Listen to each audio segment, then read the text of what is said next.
Welcome to our family partnership reading assessments to inform children's assets and needs. Our colleagues and partners at the Michigan Alliance for Families surveyed families, parents, and caregivers about topics of interest. Michigan's MTSS Technical Assistance Center responded to their requests by creating sessions specifically designed for families. If you're joining us as an educator, please put on your family hat and think about your own children, grandchildren, nieces, or nephews for our session today.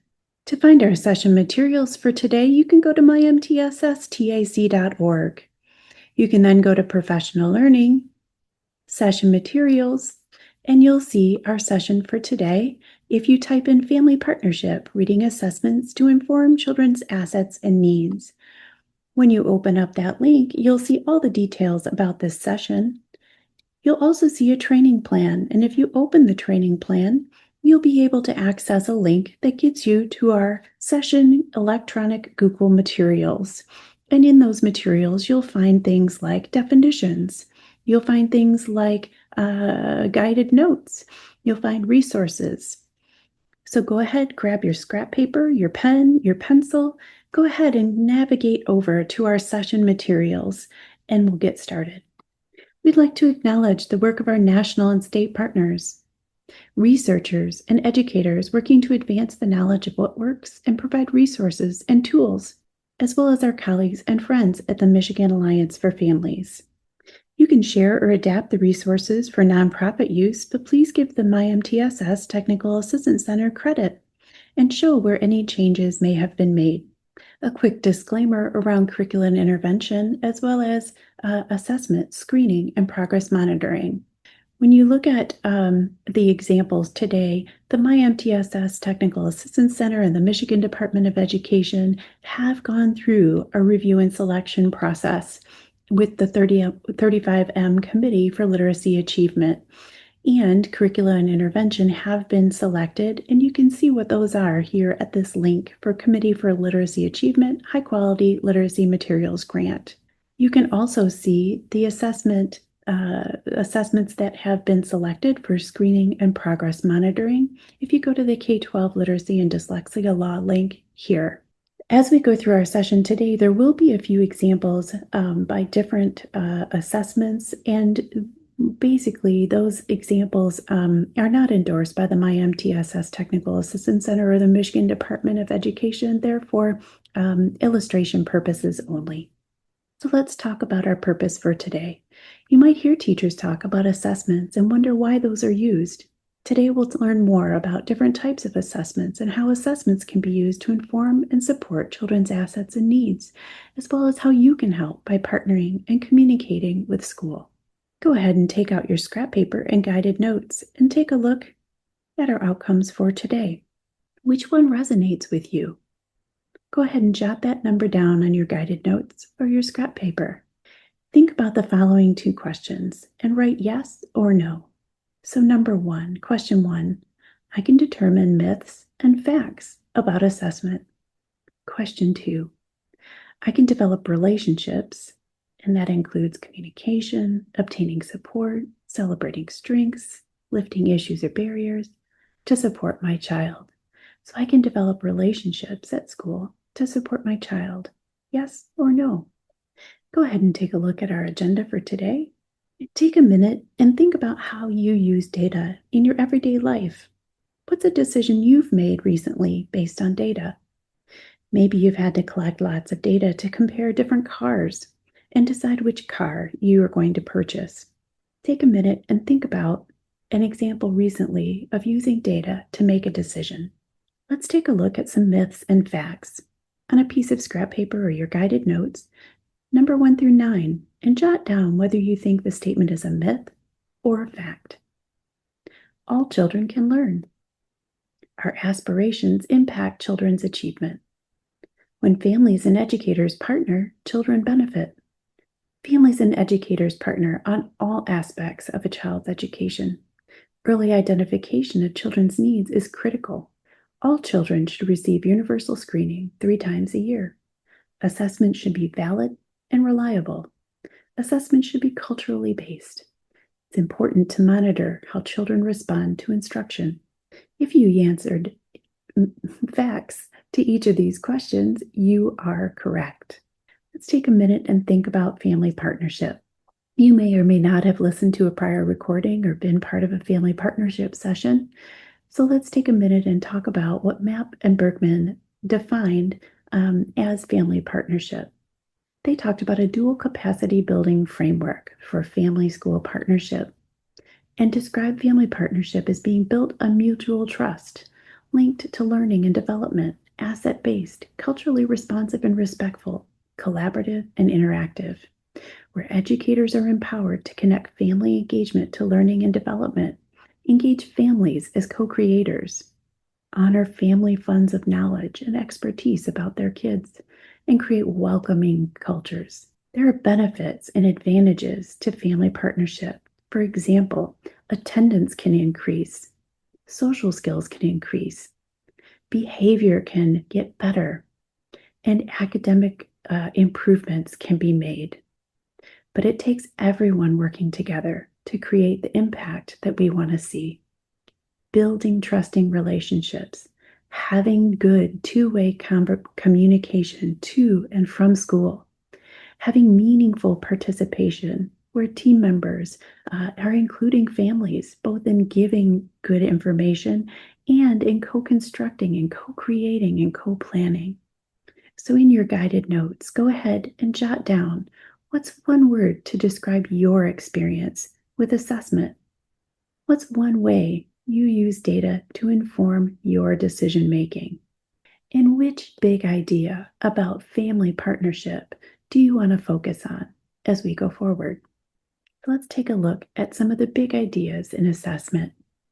Like a map, assessments help us to know where we are compared to where we need to be.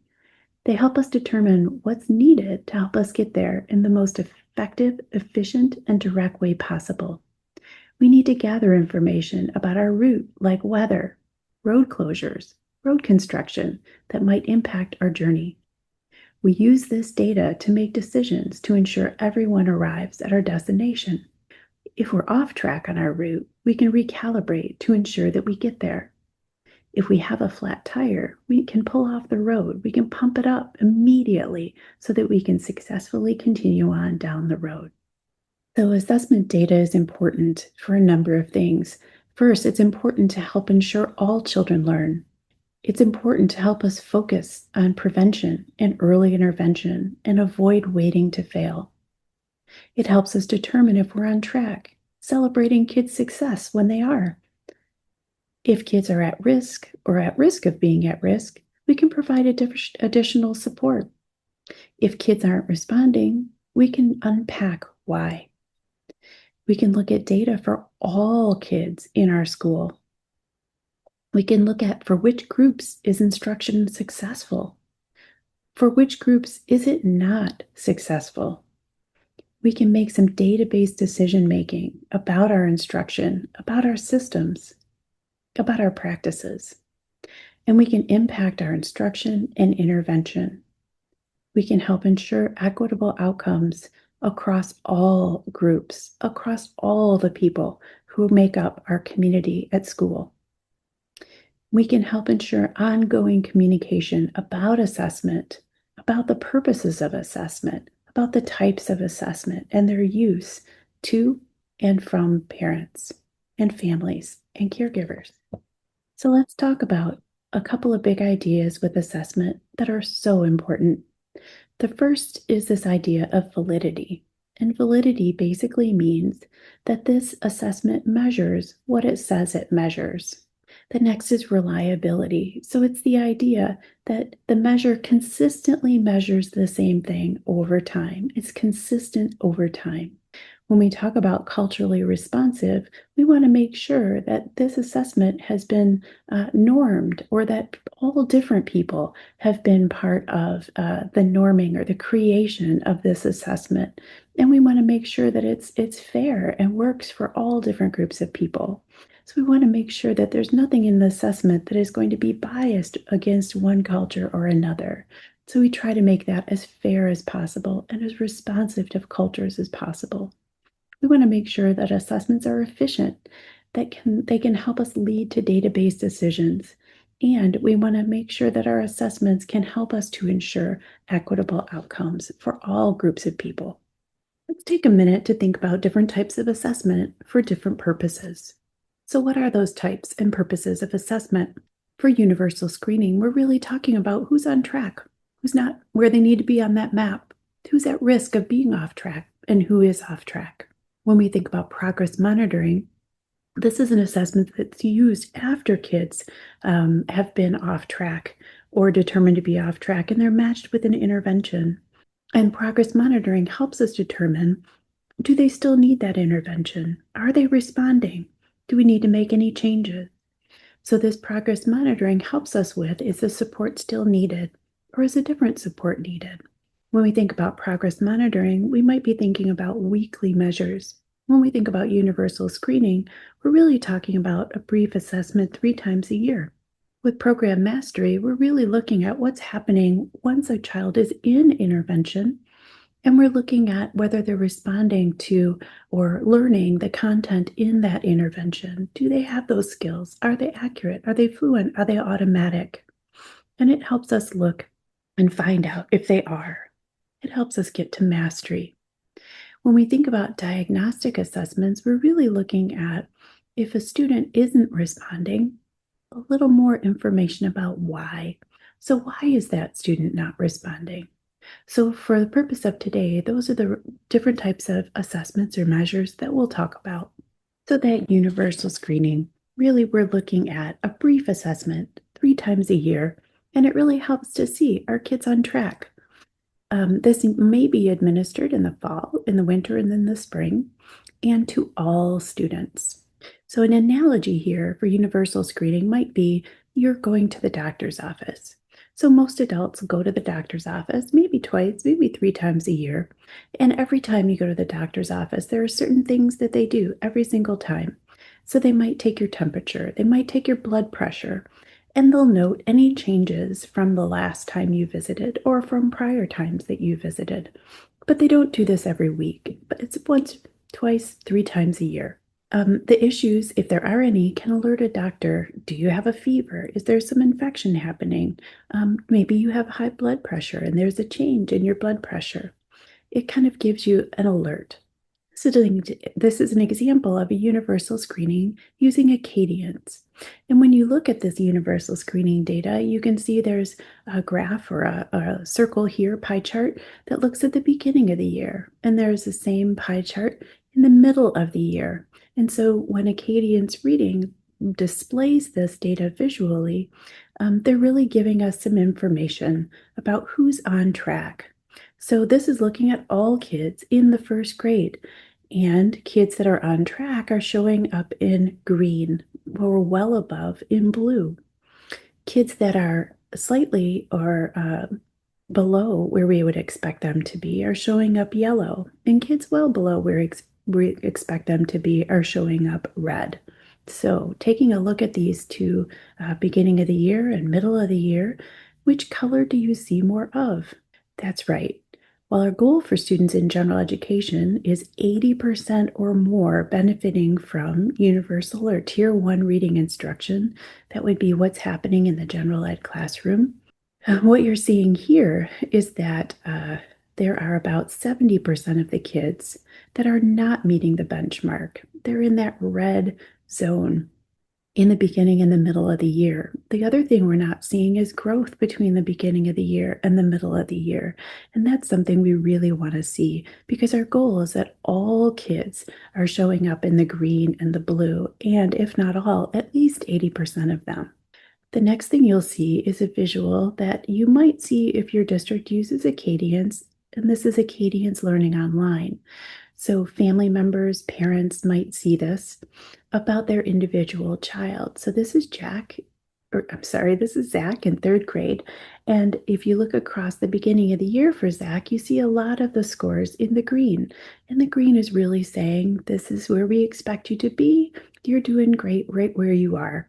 You're meeting the benchmarks that we need to see you meet. And so when you look across, you see that Zach is almost there across the board, but there's one where he's well below the benchmark. And so we know that that's an area we need to pay attention to. In the middle of the year, you can see now if someone's paid attention to that red area and done some extra support. Now, in the middle of the year, Zach is showing that he's either where we expect him to be or just slightly below in one area.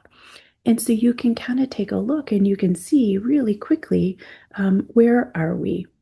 Again, the goal is that we've got kids that are really in the green, and this helps us to get there.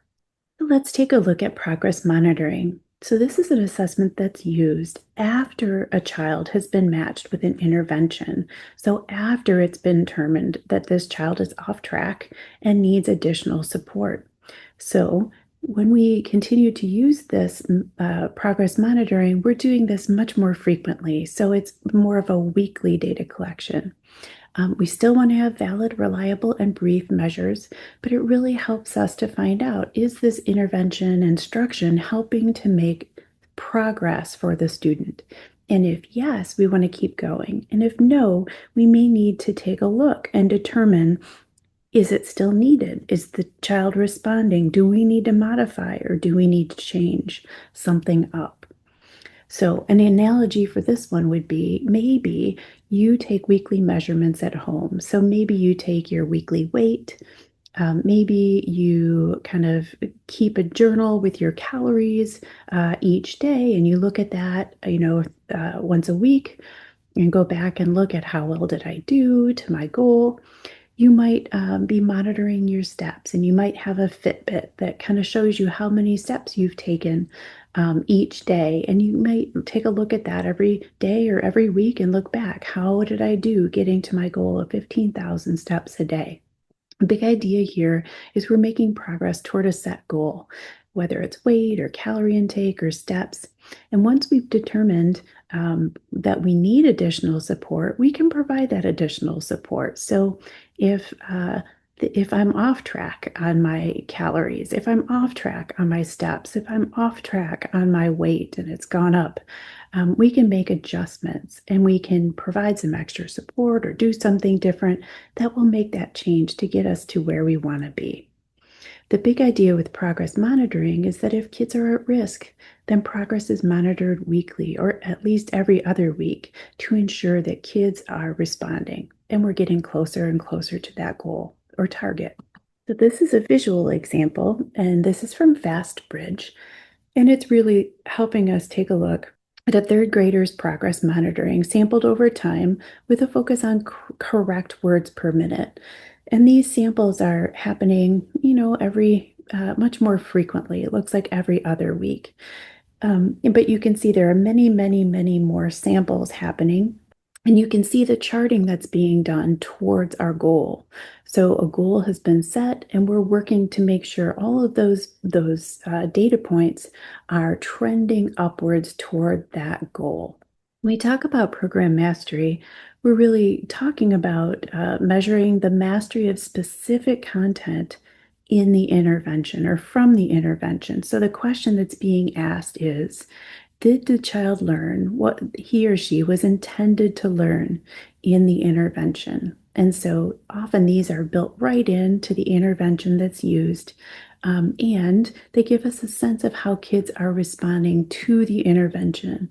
There's data across each learner or group can assess what's being taught, helps us determine if learners are responding to the intervention instruction, and it informs team decisions. So when we look at this one, we can say, an intervention was provided, but maybe if we're not seeing consistent mastery of skills, or we're not seeing kids meet expected performance, we can say, how many kids were at or above the criteria? How many were not? And if kids weren't responding to the intervention, was it the whole group, or was it one student, or was it two students? If this continues over time, we might start asking, did we hold the intervention sessions that we said we would? Did we do the intervention with fidelity or the way it's meant to be done? Did we do the intervention as long as the intervention calls to be done? So, for example, if it's 45 minutes, did we provide 45 minutes? Were there things that happened that interfered with attendance? So we might go through all of those questions to find out what's happening and how we can improve from a systems lens, as well as if all those system pieces are in play, what might we need to do then for the group or for the kids that are not responding? So it gives us a way to measure mastery of the intervention content. Our last piece of type of assessment that we'll talk about today gets at diagnostic data. And so when we talk diagnostic data, we're really asking the why question. So this can be informal, it can be standardized, but it's for kids who may not be responding. So maybe we've already looked at that group, we've already looked at that program mastering data, and we've decided, we've got a student that's still not responding, even though they're attending, even though the intervention is being provided in the way it was intended to be provided, even though it's happening for the length and the duration it's supposed to be happening, we still aren't responding. And so we might ask, what is happening? What is getting in the way? Why are we not seeing the response that we want to see? So, analogy to this is if I'm dieting, I'm getting my steps in, but there's consistently no change in my weight. It might be frustrating, and I might be saying, why? What is going on here? I might need to look at things like the time of day that I eat, or when I'm walking, or for how long I'm walking, or for what intensity I'm walking. I might need to look at the type of food I'm eating. So maybe I'm eating the right number of calories, but the proportion of food, maybe there's too many carbs, too many starches, or even whether my distance is accurate or my steps are being recorded correctly. I might need to look a little bit deeper if all those things are right and everything is looking the way it should. I might need to look deeper to find out why I'm not seeing the change I want to see. Maybe I have sleep issues or metabolic issues. Maybe there's some issues with something like diabetes. So we're really looking at why we're not making the progress we expect to see. And so when we think about kids, we may need to gather some additional data. We may need to use additional information. This is not necessarily or doesn't mean an educational evaluation for eligibility, but it might mean that we're trying to pull apart the onion to find out what's happening, and why we're not seeing the response. It could be an observation, it could be a different assessment, but we're really trying to pull the onion back and find out, what is really going on? Why are we not seeing the response we expect to see? All right, so go ahead and take out your scrap paper, your guided notes, or you can even hop into your electronic Google folder and you can pull up this exact page or slide and you can fill it out there. So in your Google folder under Activity 2.1, there even is a checklist to help you with this next activity. So feel free to navigate to that and pull it up if you'd like to. So, if we know frequently used terms, we can better engage in conversation on behalf of our kids and help to ensure that their continued growth and success in reading is happening. So, take a moment to just reflect on each of these: universal screening, progress monitoring, program mastery, and diagnostic assessment, and jot down without looking, what do you remember about the questions that we asked for each? Go ahead and write a quick question, write a quick summary of what you remember with each of those different types of assessment. Go ahead and turn the recording back on when you're ready. So here are the questions we asked. With universal screening, we're asking who's on track, who's at risk of being off track, and who's off track. We know that those universal screeners are brief, 3 times a year, and they help us decide who needs additional supports if they're not on track. With progress monitoring, we're looking at, is the support still needed or is a different support needed? And with progress monitoring, we're using this assessment after a child is matched with an intervention to determine if that intervention instruction is needed, if the child is responding to the intervention, if it needs to be modified or changed, or something along those lines. When we look at program mastery, the question we're asking is the intervention instruction working for the group or the individual child?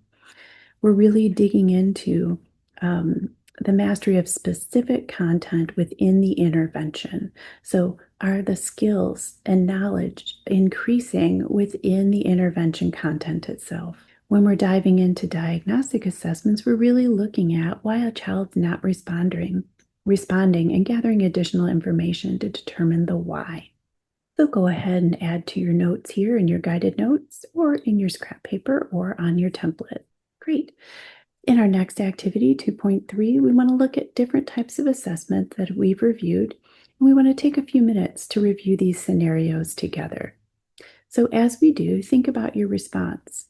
You can reference back to your feedback sheet as you plan your response. There's one under Activity 2.3 in your Google Electronic folder. And you can jot down exactly what you would say. So in scenario 1, a parent says, I'm so confused about the different assessments in my son's classroom. I'm getting letters about them. Why are there so many? What's the reason for using all of them? Go ahead and think about your response. Reference your feedback sheet in Activity 2.3 in the Google folder, and then jot down what you would say. For scenario 2, a parent says, I get why the school gathers screening data 3 times a year or universal screening data. My child is now getting weekly assessments too. Why are we getting weekly assessments? Go ahead and think about your response. Reference your feedback sheet and jot down what you'd like to say. You can jot that in your guided notes or on your scrap paper. So with question 1, if you said that we use different assessments for different reasons, we use the universal screening 3 times a year to look at all kids, to look at groups of kids, to look across our grade levels, or to look at who's on track and who might be off track, you are right. If you said we use progress monitoring for kids that are in intervention, and we take a look at very specific skills, and we measure much more frequently, like weekly, you're also correct. And you can add to the additional assessments as well. So think about our last page with program mastery. We're looking at kids that are in intervention, and we're finding out, is the intervention instruction working for them? With diagnostic, if kids are not responding to that intervention, we're digging deeper with more in-depth information and finding out why they're not responding. For scenario 2, when a parent says, I get why the school gathers that universal screening data 3 times a year, but my child's now getting weekly assessments too. Why weekly? We might be going back to here that we're really looking at progress monitoring, and progress monitoring is happening. And this progress monitoring is happening perhaps because a child's in intervention. And this progress monitoring data is being used to determine if this intervention support is still needed, if the child is making growth and progress toward their goal, or if some other support might be needed as well. Great job. So let's talk about using data to support children's strengths and needs. When we think about using data to support assets and needs, the big idea here is that the better our assessments, the better our data. The better our data, the better our decisions. The better our decisions, the better we're able to match supports for adults and kids. And the better we're able to match supports, the more likely we are to impact outcomes for kids. So what are we looking at here? So we're really looking at something called a tiered delivery system. So you've already heard us talking about teams and how teams work together and collaborate, both for data, systems, and practices. But let's go back and talk a little bit about multi-tiered systems of support. So when we talk about MTSS, or multi-tiered systems of supports, we're really looking at a comprehensive framework that's integrated. So thinking about academics and literacy, but as well as behavior, social, emotional, and health. This includes kids with IEPs. So this is not separate from kids with IEPs. And, when we talk about an MTSS framework, we're really thinking about something that includes research-based strategies to meet individual needs and assets of the whole child. It's a tiered delivery system, and we'll talk more about that, but it's also team-based. It's also continuous data-based decision-making that occurs based on comprehensive screening and assessment system and involves selection and review of instruction and intervention. So we're looking at lots of different areas when we think about components for MTSS. Big idea here is that our MTSS framework is only as good as our curriculum resources, our materials, our assessments that we've reviewed and selected. And so when we look at this triangle, we're looking at a tiered delivery system, which is one of those essential components of the MTSS framework.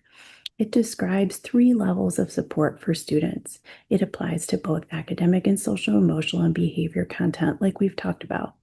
So, tier 1, when we say that, we're talking about universal prevention. That's all the green that you see on this graph. And it's we're aiming for at least 80% of kids who are successful with their core instruction. So, the instruction that all kids get, we want at least 80% of the kids to be successful. Even better if it's more, but at least 80%. When we talk about advanced tiers, we're talking about tier 2 or tier 3. And in tier 2, we're talking about targeted intervention. So you can see that on the right. This is in addition to what all kids get in their universal prevention or core instruction. This is often done with fidelity and students responding to an intervention. So when we talk about looking at targeted intervention, we're really looking at supplemental or in addition with the purpose of reducing risk for some students, not necessarily all, but the students that need it. They're receiving intervention. When we look at intensive intervention, we're looking at that red tip of the triangle there, and we're looking at individualized, function-based, highly specific for fewer students. And these occur when data indicates that adjustments may be necessary to further support the student beyond intervention. So this image is generally used to describe a tiered delivery system. It's as a triangle. And the idea is that most student needs are addressed in tier 1 instruction. At least 80% is our goal. Then in tier 2, targeted supports 7 to 15%, and finally in tier 3, intensive supports 1 to 5%. Tier 1 instruction is available to all students, and if a student was receiving targeted intervention or additional intervention, that would also include that tier 1. If they were receiving intensive intervention, that would include target intervention as well as universal prevention or core instruction. So because you get one does not mean that something else is taken away. If you need all 3, then that's what you would get. The other big idea here for supporting advanced tiers, or when you're looking at the yellow and the red, that data is used across the tiers for decision making. That the green ovals that you see here are points at which additional data is collected for decision making. So all kids get that universal screening we talked about 3 times a year. And then kids can, if they're not on track and where we want them to be, get additional assessment here. If they're in an intervention program, which we call a validated intervention program at tier 2, which is a standard treatment protocol, they may be progress monitored, which we talked about, which happens more frequently than 3 times a year, more like it may happen weekly or every other week. If kids are responding, then we continue to progress monitor until they reach the goals or they're back on track. If they're not responding, then we may need to go ahead and look a little deeper and get into some of that diagnostic assessment that we talked about. If we gather that diagnostic assessment and we make additional adaptations to the intervention, we continue to progress monitor, and we may find that that works. And we don't need to do that process here anymore. We can go back up and keep progress monitoring. But we may find that they are not responding. And so we need to loop back again and focus again on the why they're not responding. Maybe collect some additional diagnostic data, not special education evaluation data, but additional data that help us peel back the why. And once we do that, we continue to progress monitor until we are finding that that intervention is working for them. So another way to say what we're looking at is data-based individualization, or DBI. So you see that DBI down at the bottom of the page. And DBI is part of the MTSS framework for kids with severe and persistent learning and behavior needs. It's an ongoing process, and those symbols, the plus and the minus, kind of tell us if the group or individual is responding or not. And the data is used to determine when and how to intensify intervention if it's not working. So you can see the process that we just talked through, and you can see a little bit more about the why. The information from that diagnostic assessment, or the why things aren't working, is used, and we progress monitor again. And we keep running through this cycle until we get the responses that we want to see, and we get the progress that we want to see. So again, that's called DBI, or data-based individualization. So when kids are in receiving intervention, a school may need to come up with or should come up with an intervention platform. And what you're looking at here is an intervention platform that looks at what are those critical reading skills that we want all kids to have. What is the intervention program or practice name that matches that critical reading skill? What are our criteria, or the entrance criteria, for getting into that intervention? And what are our progress monitoring guidelines? So when kids are in intervention, we're going to monitor their progress weekly or every other week. And pay specific attention to this column. So you, as family or caregiver, as student, have a voice to add at every step of the way here. So if your child or your grandchild or a family member is receiving intervention, there's lots of information that you can share as part of a team to work together to co-construct what's happening at school and at home. And you can bring great information about a child's strengths, assets, about what they're passionate about. You can bring great information about what they enjoy doing and what motivates them. You can bring great information about their needs and their strengths that you see and what things look like at home. And you can be part of analyzing data to help prioritize needs and give voice to your input. It's critical for the process. So if your child is in this universal prevention or core instruction zone, there are things that you might have communication with school about. So you may be collaborating to ensure successful literacy experiences in and out of school. You may get information about what the curriculum or instructional methods or routines are. You might have a school team share with you an implementation plan or goals for the school or for the grade level. You might be invited to share your input and decision making. When you look at data that's shared with you over time across groups. And you may be invited to share your input about your child's reading skills and progress and your feedback on the supports that they're getting. You may be asked about, a written report or presentation or additional family input. So lots of information should be shared, and lots of information should be gathered here during this universal prevention, or tier 1 that we call it. When we're getting into the advanced tiers, we know that as Supports increase as we move from tier 1 to tier 2 and to tier 3, or those advanced tiers. The frequency of communication, collaboration, and co-construction with family and caregivers and the team also increases. You can anticipate questions and considerations. You can anticipate joining teams, and you can also bring written information to share. So when you have kids here in tier 2 and tier 3, you might be asked to help analyze data and help prioritize needs and give voice to what you're seeing.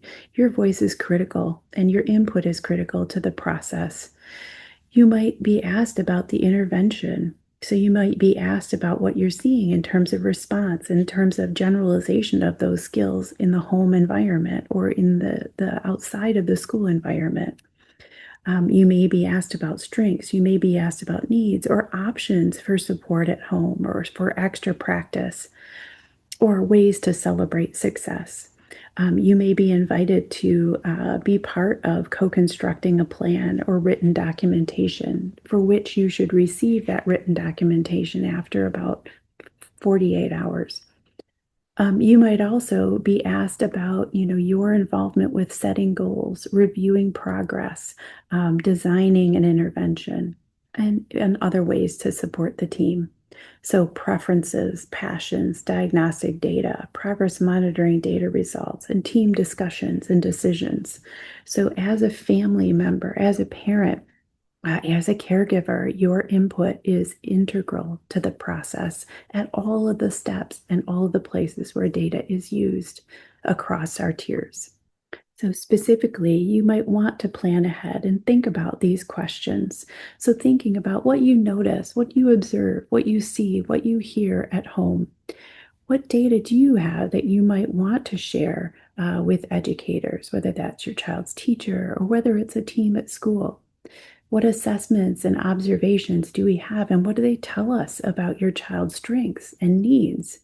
What additional information might you have that you can share with the team, or might the team actually need? What do you notice when you think about your child's spelling or writing, and what does that look like compared to reading? When we look at our data, what skills do you think or input do you have on what should be emphasized? As a team, thinking about that emphasis, thinking about that priority, as a team, thinking about the next step. What can we do at home? What can we do at school to help ensure that our child, that the child we're working on behalf of, is successful in literacy and in reading throughout the day and at home? And how can we continue to improve two-way partnership and communication? So take a minute and jot down on your guided notes or on your scrap paper, which of these questions have you already asked or had conversation with your team at school? Which questions might you ask next? What might you have that you can share?